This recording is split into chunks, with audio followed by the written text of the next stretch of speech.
Assalamualaikum warahmatullahi wabarakatuh. Perkenalkan, nama saya Fadilatul Kamiliyah dengan NIM 23382072028. Mahasiswa Hukum Tata Negara semester 3 kelas A. Di sini saya akan menjelaskan tentang materi hukum perdata, yang mana di sini yang akan saya jelaskan adalah tentang hukum perdata dalam perspektif praktis dan penerapannya di Indonesia. Nah, seperti yang kita tahu, hukum perdata ini tentunya menjadi salah satu pilar penting dalam tata kelola hubungan hukum antar individu di masyarakat. Materi ini akan membahas lebih dalam tentang struktur hukum perdata, ruang lingkupnya, asas-asasnya, serta penerapannya dalam kehidupan sehari-hari. Nah, yang pertama di sini ruang lingkup hukum perdata. Hukum perdata memiliki cakupan luas yang mencakup berbagai aspek kehidupan individu. Beberapa di antaranya, yang pertama adalah hukum keluarga. Tentunya hukum keluarga yang seperti yang kita tahu, hukum keluarga ini mengatur hubungan hukum dalam keluarga, yang mana di antaranya adalah perkawinan, termasuk syarat-syaratnya, pelaksanaannya, dan akibat hukumnya, dan hubungan antar orang tua dan anak, serta adopsi seperti pengangkatan anak, dan hukum kewarisan, yaitu pewarisan secara abintestato dan testamentair. Yang kedua adalah hukum kekayaan, berfokus pada hubungan hukum terkait harta benda seperti kepemilikan dan penguasaan aset, jual beli, sewa, hibah, dan pinjam meminjam, serta hukum waris yang terkait dalam pembagian harta. Selanjutnya yang ketiga, hukum perikatan. Hukum perikatan ini tugasnya adalah mengatur perjanjian dan tanggung jawab antar individu, seperti perjanjian utang piutang, jasa pelayanan atau kontrak kerja, dan ganti rugi dalam prestasi. Dan yang keempat, hukum benda. Hukum benda ini fokus pada hak atas benda, baik benda bergerak maupun tidak bergerak, seperti hak milik, hak guna bangunan, dan hak pakai, serta jaminan fidusia dan gadai. Selanjutnya di sini juga ada asas-asas penting dalam hukum perdata, yang mana hukum perdata di Indonesia ini didasarkan pada beberapa asas utama. Yang pertama yaitu asas kebebasan berkontrak. Maksudnya di sini adalah individu memiliki kebebasan untuk membuat perjanjian selama tidak bertentangan dengan undang-undang, moral, dan kepentingan umum. Yang kedua, asas konsensualisme. Asas konsensualisme ini adalah perjanjian yang dianggap sah apabila telah terjadi kesepakatan antar para pihak, meskipun tidak dibuat secara tertulis. Dan yang ketiga, asas paskasan dan servanda, Yang mana di sini maksudnya adalah perjanjian yang dibuat oleh para pihak yang berlaku sebagai undang-undang yang harus ditaati. Dan yang keempat, asas itikat baik. Maksudnya di sini adalah setiap pihak dalam suatu hubungan hukum memiliki kewajiban untuk bertindak dengan niat baik tanpa unsur penipuan. Dan yang kelima, asas kepribadian. Asas kepribadian ini hanya dimiliki oleh individu atau badan hukum yang memiliki hak dan kewajiban untuk bertindak dalam hubungan hukum tersebut. Beralih pada penerapan hukum perdata dalam kehidupan sehari-hari. Yang pertama seperti kasus perjanjian jual beli. Contohnya seperti seorang pembeli melakukan pembatalan sepihak setelah menyetujui transaksi jual beli tersebut, maka penjual dapat menuntut ganti rugi sesuai pasal 1365 KUH Perdata. Yang kedua, pewarisan tanah. Pewarisan tanah ini adalah sengketa antar anggota keluarga mengenai pembagian tanah warisan yang sering diselesaikan melalui ketentuan hukum waris. Dan selanjutnya, sengketa perikatan. Dalam hubungan hutang piutang, jika debitur gagal memenuhi kewajibannya, maka kreditur dapat mengajukan gugatan wan prestasi. Dan yang keempat adalah tantangan hukum perdata di Indonesia, yang mana ada beberapa yang akan saya jelaskan di sini.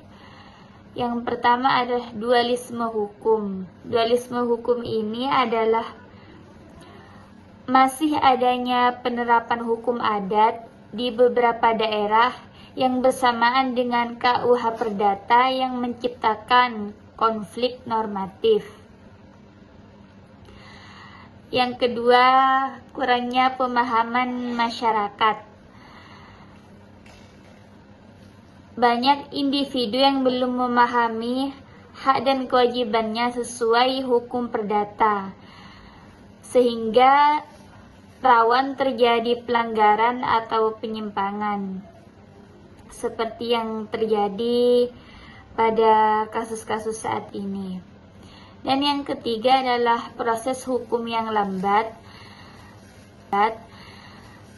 Nah, maksudnya di sini adalah sistem peradilan perdata seringkali dianggap rumit dan membutuhkan waktu yang panjang. Selanjutnya, solusi dan perkembangan hukum perdata. Yang pertama adalah digitalisasi layanan hukum. Digitalisasi layanan hukum ini adalah pemerintah mulai mengembangkan sistem pengadilan elektronik untuk mempercepat penyelesaian perkara perdata. Selanjutnya, revisi dan harmonisasi undang-undang. Yang mana di sini revisi dan harmonisasi undang-undang ini perlu ada harmonisasi antara KUH Perdata dan hukum adat untuk mengurangi konflik normatif. Dan selanjutnya, penyuluhan hukum, yang mana di sini pendidikan hukum kepada masyarakat melalui program pemerintah atau lembaga swadaya masyarakat atau LSM. Kesimpulan yang dapat kita ambil dari materi ini adalah hukum perdata merupakan fondasi penting dalam pengaturan hukum antar individu, dan pemahaman yang baik tentang asas-asas dan penerapannya, yang mana di sini dapat mencegah terjadinya konflik. Di tengah tantangan modern, hukum perdata terus berkembang untuk menyesuaikan dengan dinamika masyarakat Indonesia. Di sini ada beberapa hal yang akan saya bahas lagi mengenai hukum perdata. Yang pertama yaitu bagaimana peran hukum adat dalam menyelesaikan sengketa perdata. Nah, hukum adat tentunya memiliki peran yang penting dalam menyelesaikan sengketa perdata di Indonesia, terutama di wilayah-wilayah yang masih menjunjung tinggi nilai-nilai tradisional. Di sini saya akan menjelaskan beberapa di antaranya. Yang pertama yaitu penyelesaian yang bersifat kekeluargaan. Hukum adat mengedepankan musyawarah dan mufakat dalam menyelesaikan sengketa. Proses ini lebih fleksibel dibandingkan dengan proses litigasi di pengadilan, sehingga hasilnya lebih mudah diterima oleh pihak yang bersengketa. Dan selanjutnya yaitu mempertimbangkan nilai sosial dan budaya. Hukum adat menyelesaikan masalah dengan mempertimbangkan norma-norma yang seringkali lebih relevan dengan kehidupan masyarakat setempat, seperti sengketa tanah adat yang diselesaikan berdasarkan sejarah kepemilikan atau garis keturunan yang dikenal oleh masyarakat. Selanjutnya, biaya dan waktu yang efisien. Lanjut kepada pembahasan yang kedua, yaitu tentang langkah terbaik untuk meningkatkan aksesibilitas hukum perdata bagi masyarakat umum. Nah, di sini untuk meningkatkan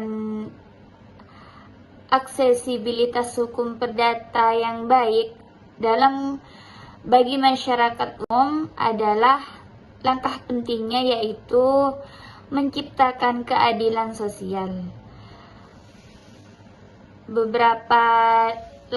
Ada beberapa langkah yang akan saya jelaskan di sini. Yang pertama yaitu pendidikan formal dan non-formal.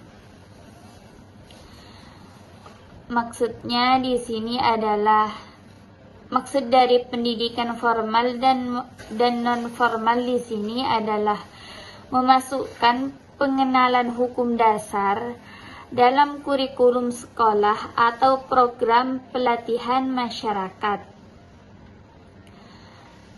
Selanjutnya, penyederhanaan prosedur hukum perdata.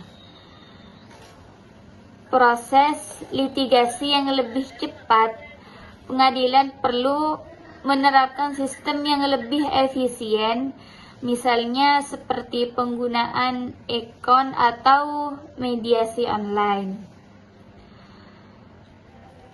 Seperti biaya rendah, yaitu memberikan subsidi atau bantuan hukum untuk masyarakat yang kurang mampu.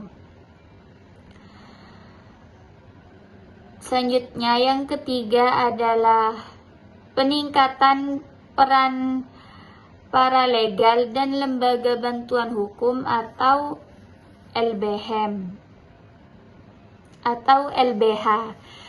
Paralegal dapat membantu memberikan panduan hukum di daerah terpencil. LBH juga bisa diperkuat untuk memberikan pendampingan hukum gratis bagi masyarakat yang membutuhkan. Nah, dan yang keempat di sini adalah digitalisasi layanan hukum, yaitu membuka akses informasi melalui platform online seperti aplikasi atau situs web resmi. Dan selanjutnya adalah masyarakat dapat mengakses dokumen seperti dokumen hukum, formulir, atau konsultasi hukum secara daring. Dan yang terakhir adalah harmonisasi hukum nasional dan lokal. Harmonisasi hukum nasional dan lokal di sini mengintegrasikan hukum adat dengan hukum nasional agar masyarakat yang lebih familiar dengan hukum adat tetap mendapatkan perlindungan hukum yang setara. Jadi kesimpulan dari pembahasan di atas ini adalah pendidikan hukum, digitalisasi, dan penyederhanaan prosedur menjadi kunci untuk meningkatkan aksesibilitas hukum perdata.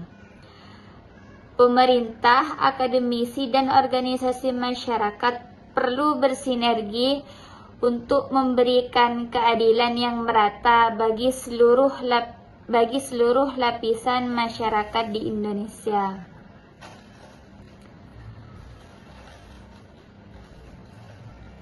Dan mungkin hanya ini beberapa materi yang bisa saya sampaikan.